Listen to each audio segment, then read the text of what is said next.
This is a read aloud for What to the Slave is the 4th of July reading. This is an excerpt from this speech by Frederick Douglass. His address was delivered in Rochester, New York on July 5th, 1852.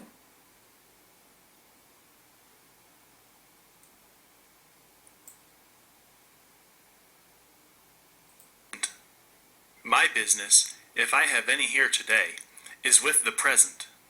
The accepted time with God and His cause is the ever-living now. Quote, trust no future, however pleasant.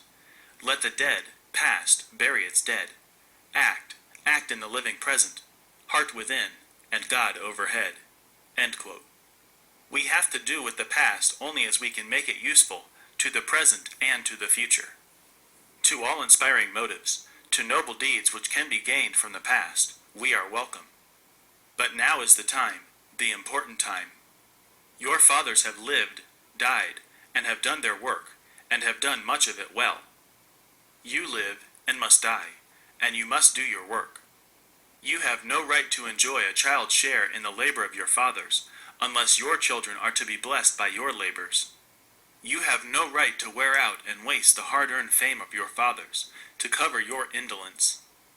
Sidney Smith tells us that men seldom eulogize the wisdom and virtues of their fathers, but to excuse some folly or wickedness of their own. This truth is not a doubtful one. There are illustrations of it near and remote, ancient and modern. It was fashionable, hundreds of years ago, for the children of Jacob to boast, we have, quote, Abraham to our father, end quote, when they had long lost Abraham's faith and spirit. That people contented themselves under the shadow of Abraham's great name, while they repudiated the deeds which made his name great. Need I remind you that a similar thing is being done all over this country today? Need I tell you that the Jews are not the only people who built the tombs of the prophets and garnished the sepulchres of the righteous? Washington could not die till he had broken the chains of his slaves, yet his monument is built up by the price of human blood, and the traitors in the bodies and souls of men shout, quote, we have Washington to our father, end quote. Alas, that it should be so, yet so it is. Quote, the evil that men do lives after them. The good is often interred with their bones, end quote. Fellow citizens, pardon me, allow me to ask, why am I called upon to speak here today? What have I, or those I represent, to do with your national independence? Are the great principles of political freedom and of natural justice, embodied in that Declaration of Independence, extended to us?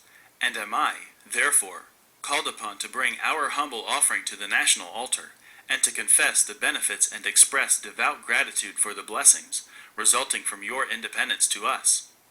Would to God, both for your sakes and ours, that an affirmative answer could be truthfully returned to these questions. Then would my task be light, and my burden easy and delightful. For who is there so cold that a nation's sympathy could not warm him? Who is so obdurate and dead to the claims of gratitude that would not thankfully acknowledge such priceless benefits? Who so stolid and selfish that would not give his voice to swell the hallelujahs of a nation's jubilee, when the chains of servitude had been torn from his limbs? I am not that man. In a case like that, the dumb might eloquently speak, and the lame man leap as an art. But such is not the state of the case. I say it with a sad sense of the disparity between us. I am not included within the pale of this glorious anniversary. Your high independence only reveals the immeasurable distance between us. The blessings in which you, this day, rejoice are not enjoyed in common. The rich inheritance of justice, liberty, prosperity, and independence, bequeathed by your fathers, is shared by you, not by me. The sunlight that brought life and healing to you has brought stripes and death to me. This 4th of July is yours, not mine. You may rejoice, I must mourn. To drag a man in fetters into the grand illuminated temple of liberty, and call upon him to join you in joyous anthems, were inhuman mockery and sacrilegious irony. Do you mean, citizens, to mock me by asking me to speak today?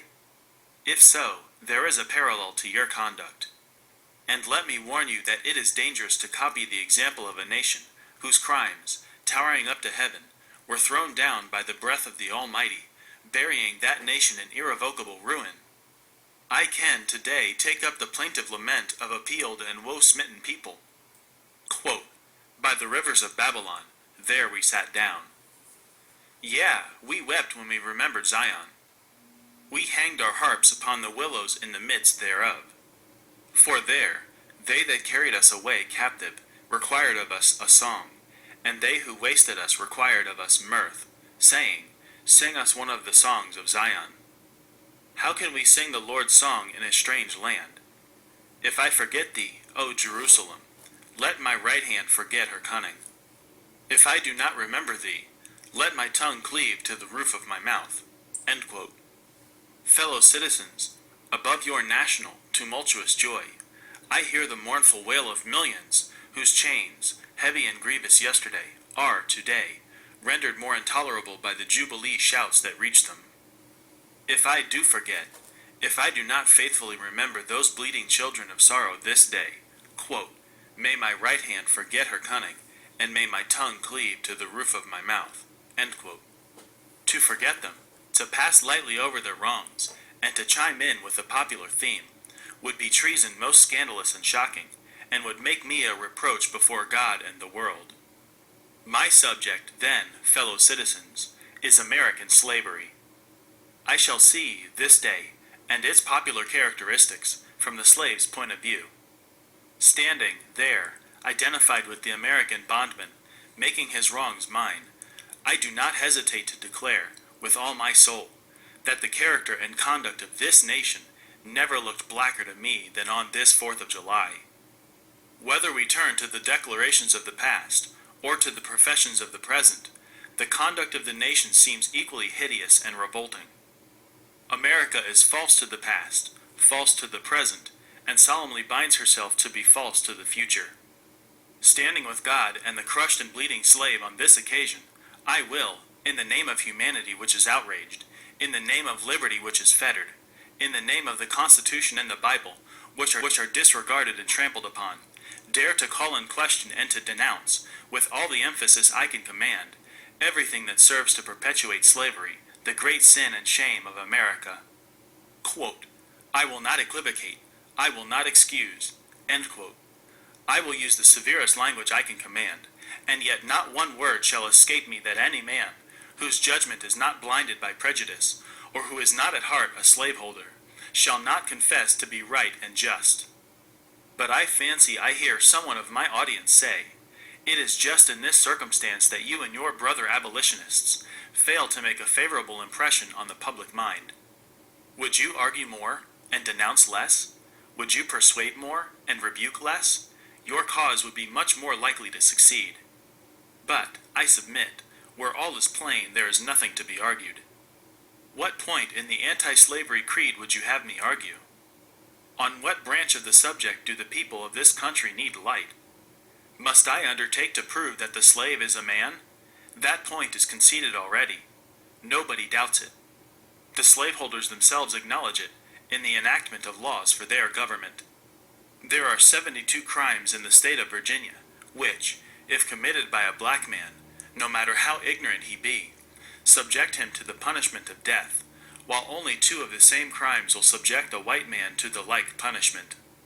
What is this but the acknowledgement that the slave is a moral, intellectual, and responsible being? The manhood of the slave is conceded. It is admitted, in fact, that Southern statute books are covered with enactments forbidding, under severe fines and penalties, the teaching of the slave to read or to write. When you can point to any such laws, in reference to the beasts of the field, then I may consent to argue the manhood of the slave.